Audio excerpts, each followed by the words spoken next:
तो उसको पता लग जाता है कि साहब बहुत सारे बच्चे जो अच्छे इंटेलिजेंट बच्चे थे वो सीए में फेल हो गए। इसका मतलब सीए इतना आसान काम नहीं है।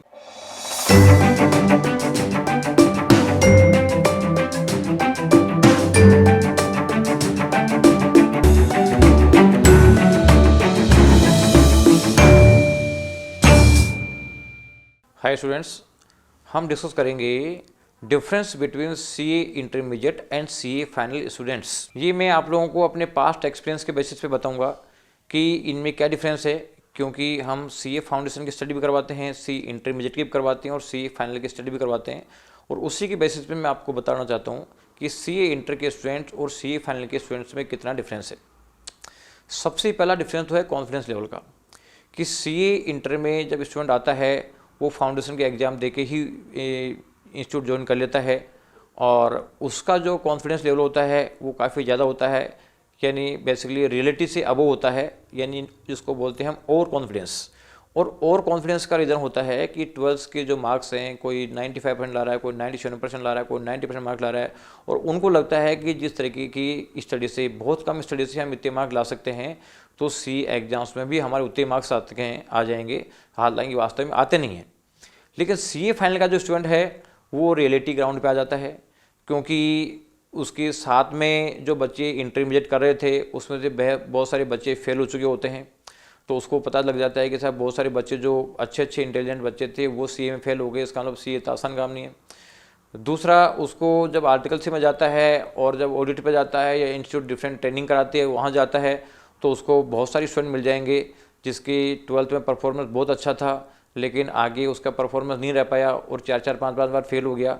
इसलिए वो रियलिटी ग्राउंड पे आ जाता है और ये ही सोच के वर्क करता है कि सीए का एग्ज़ाम वो पास करना इतना आसान काम नहीं है, लेकिन अगर हम सिस्टमेटिक करेंगे तो पास हो सकते हैं। तो वो ज़्यादा प्रैक्टिकल होता है और ज़्यादा उसमें ये जो रियलिटी होती है जिसके बेसिस पे वो आगे वर्क करता है। दूसरा, मैंने देखा है कि सीए एग्ज़ाम को पास करने के लिए हमें 2 काम करने होते हैं।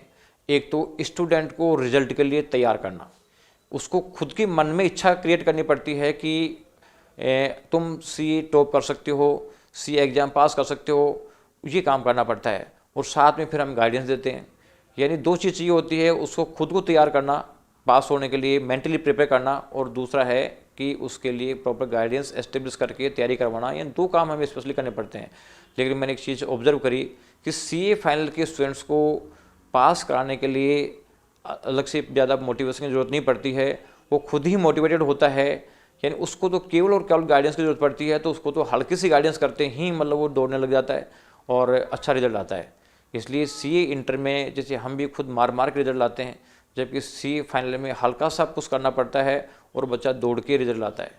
तो वो दोनों में बहुत डिफरेंस है। और उसका रीज़न ये होता है कि सीए इंटरमीडिएट में स्टूडेंट्स का प्रैक्टिकल एक्सपोजर नहीं होता है, क्योंकि वो ट्रेनिंग नहीं करता है। जो किसी कोचिंग इंस्टीट्यूट को ज्वाइन भी करता है तो उसके साथ के जो बच्चे होते हैं वो भी उसकी तरह ही इमेच्योर होते हैं। तो इतना प्रैक्टिकल एक्सपोजर नहीं होने की वजह से उनमें और कॉन्फिडेंस होता है। लेकिन सीए फाइनल में क्योंकि मैक्सिमम बच्चे मैच्योर हो जाते हैं, जो आसपास का माहौल होता है वो भी मैच्योरिटी का होता है और वो मैच्योर डिसीजन लेता है। तो मैच्योरिटी बहुत ज़रूरी है, क्योंकि बिना मैच्योरिटी के सक्सेस करना बहुत मुश्किल है।